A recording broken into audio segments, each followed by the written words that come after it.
right, well, you're one of the few Kansas State coaches who can say you're undefeated against Kansas at home. What's just kind of been the magic recipe for that the past 2 years? Yeah, that's it's very little to do with coaching, more to do with players. I mean, the first year was, Keontae Marquise and the team. Last year, TP went nuts for a portion of that game, and we made some big shots. Art got a great offensive rebound, put back, I think, sent it to overtime. And so it was just players. Both games were overtime wins.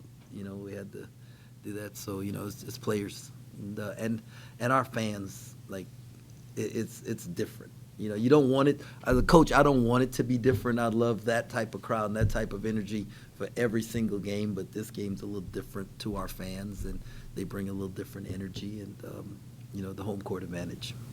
And I know you touched a little bit on this in Tempe, but as a coach, how much differently do you approach the players when you're trying to motivate them after a losing streak as opposed to now that they're on a winning streak?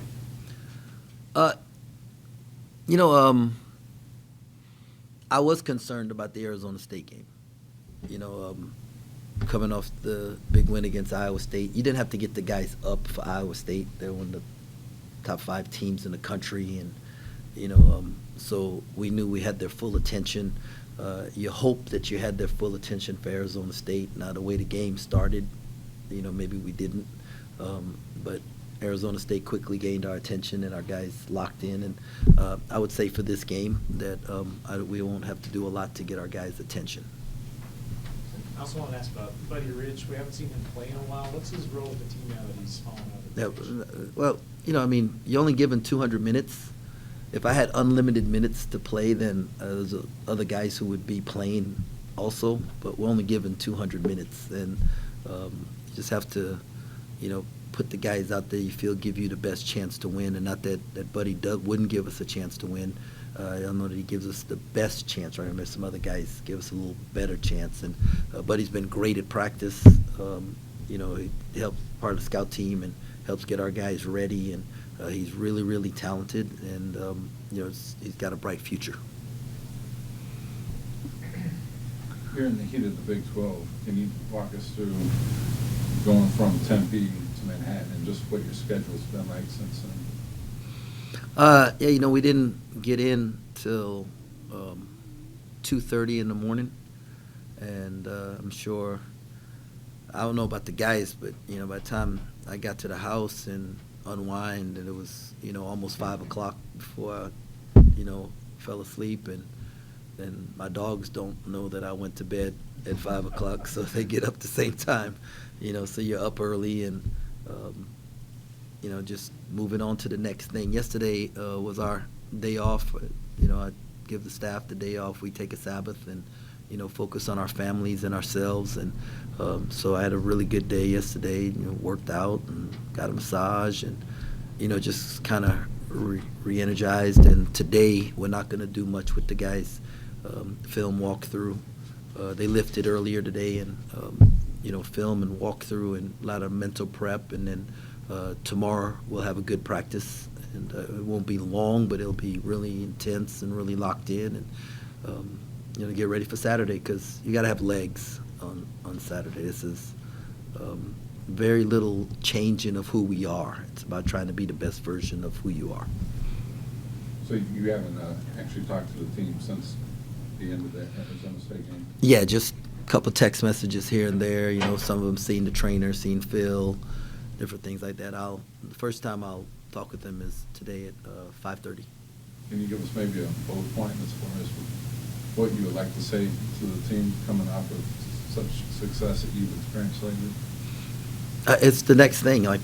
My shirt under here says, 1% better, and that's going to be the message.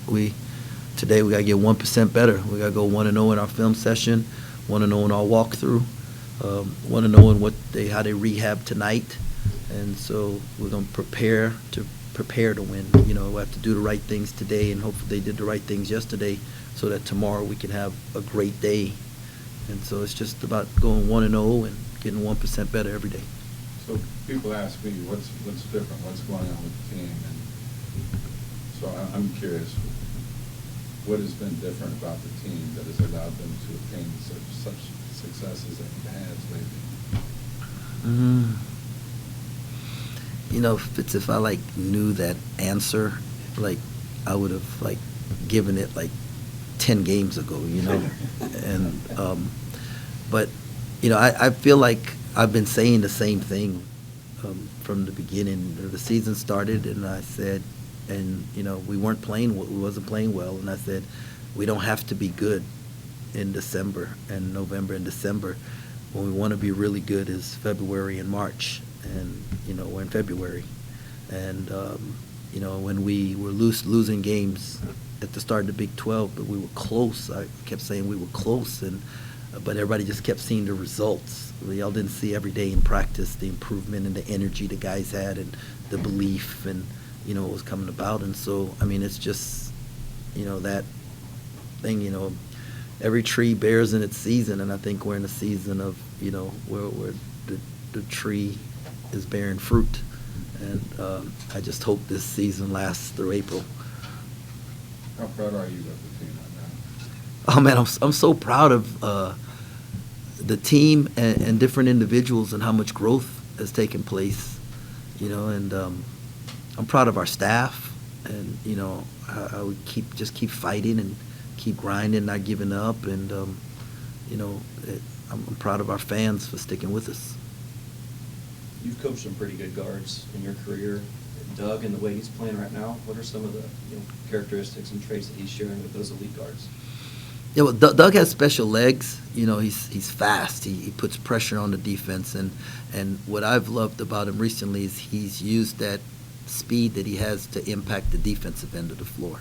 Because you're not only the point guard on offense, you're the point of attack on defense, and he's really amped up his defensive game, and he's become more vocal. And I believe he's always wanted to be vocal. It just took a while to learn the vocabulary, and like I said, it's like he's lived in one country for a while, and they spoke a certain language, and now, you know, he's an exchange student in a different country, and he's learning a new language, and sometimes knowing what you want to say and how to say it is two different things, and he's learning how to say it the way we say it, and learning how to ask questions the way, you know, to get the right answer, you know, and so it's just that process of time, and but I mean, he's been as good of a guard as there's been in our league the last 4 or 5 games, and so yeah, just super proud of him. Starting five has obviously scored a lot. In the last 2 games, the bench has only scored 10 points. How can that secondary group maybe add more scoring moving forward?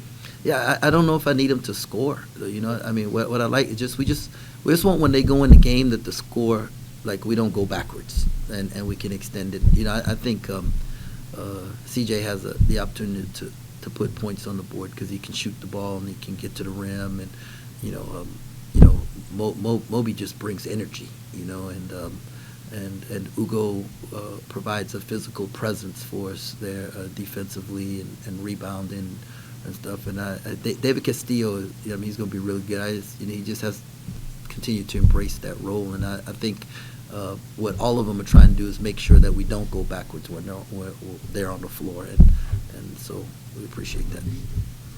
Obviously, you played KU once this year. What did you learn from that game, and how can that help you on Saturday?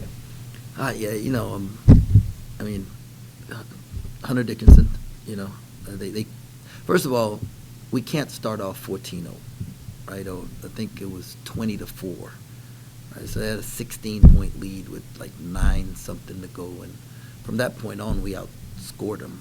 But you can't give a team that good that kind of lead, and so we have to start better. And then secondly, they dominated us in the paint. It was 46 to 34. I think they had a 12-point advantage in the paint. And to come out the second half, they went 8 straight points, Hunter Dickinson in the paint.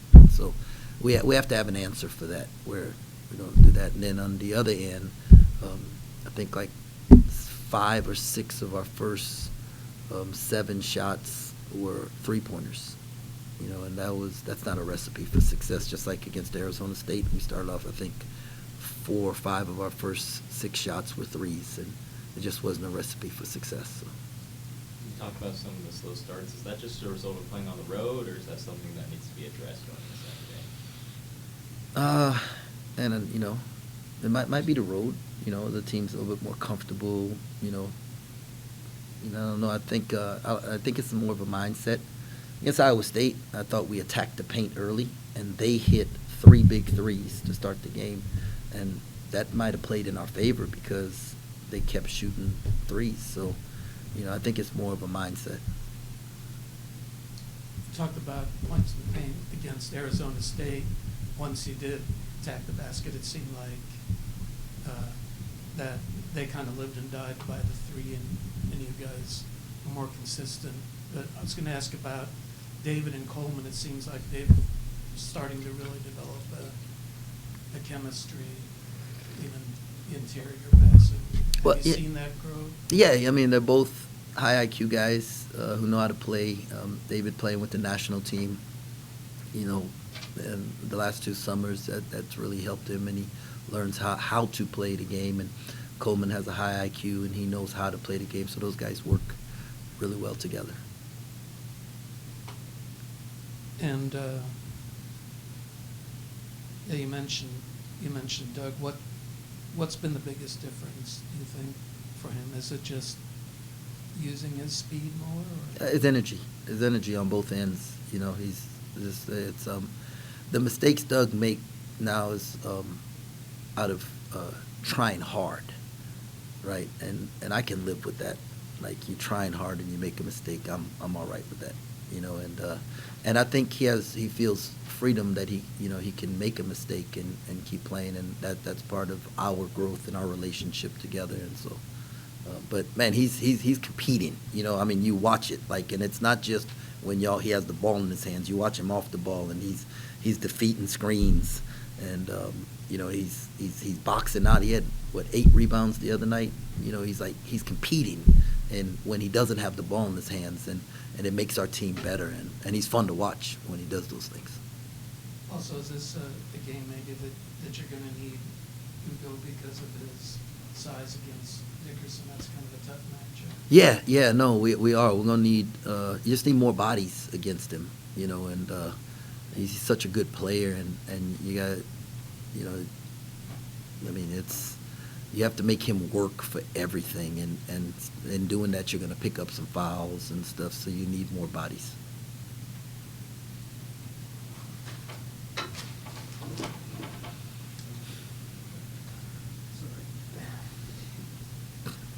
I heard you sneak in a second ago that you want the season to go to April. How much, if at all, do you let yourself kind of, dream of the NCAA tournament at this point? I don't. It's like one game at a time.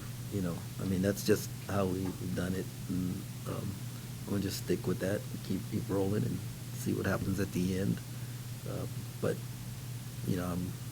when we assembled the team, we thought could go to the NCAA tournament. And I still think that we have a team that's an NCAA tournament team. We just hadn't played that way all year long. And so luckily for us, we're playing arguably the best league in America, and so there are a lot of opportunities still there. So we just have to take the next one in front of us. Is it pretty neat for you to look at the schedule and see Kansas and Arizona coming here in back-to-back games? Yeah, I mean, that's great to get to play in front of our home crowd and to get to play back-to-back home games, because back-to-back road games are a beast. I mean, it's hard to build a winning streak when you're playing back-to-back road games, and it's easy to build a losing streak when you're playing back-to-back road games in this league. And so it'd have been awesome. You play Iowa State at Iowa State, and then you come home and you play a home game. Or how fired up were our fans going to be? Because coming off a big win on the road like that, we'd have had a great crowd, regardless of who you played next. And so blessed that we was able to go to Arizona State and get that win, and now this game, which our fans are going to be fired up, regardless of what our record is. So. And when you played at Lawrence, Zeke Mayo had a hot start against you. How much has his addition of their team kind of changed what they do? Yeah, I mean, like he asked the question. I've coached a lot of really good guards. Like when have you played Kansas when they didn't have a good guard, right? So, I mean, yeah, they always have good guards, and part of that is the talent they recruit, but part of that is also Bill Self, the system that he runs and how he gets the best out of people. So. Thank you, sir. He talked about the starts on the road, but then the week before you got off to really good starts. Is that just part of the home road difference, do you think? Yeah, it is. It is. Home crowds make such a big, it's just such an advantage. It is. Just the comfort level, just all of that. And so it does play a part in it. I continue to be impressed with Max. Can you describe what it's like with him? And he just seems to be very consistent in everything he does, his approach, results on the floor, and all of it. Yeah, Max, man. Love Max Jones. Love the chip on his shoulder that he plays with. Love his toughness on both ends of the floor. The leadership that he brings. Just super impressed as you learn more and more about him. I say he's one of us. Like he's like me. Like he's a guy that was, didn't have the silver spoon and didn't have the easy path, and Division II and scholarship late there, and became the best player. Cal Fullerton didn't know if they could play at that level, became their best player. Now he's best league in America, and at times arguably he's our best player on the floor. And does it on both ends, and every day at practice he brings it. Never wants to be out of a rep, and I have to pull him out. He's just tough, gritty, big heart. Just absolutely love him. I know they're a little different in style, but was that, was Desi a little bit like that too? I just always appreciated him that way. Yeah, man, Des, what a winner, right? Like, you just go back and think all the winning plays that Desi made, and they're both similar in their mental makeup, that they can help you win games without having the ball in their hands. And then sometimes when you need it, Des would hit a big shot or make a nice drive to the goal at the right time. And against Iowa State, I think when they cut the lead, it was 58-52. B hit a three, and Max had a great drive where he flipped it up and he just out-muscled them, and so yeah, those guys very similar.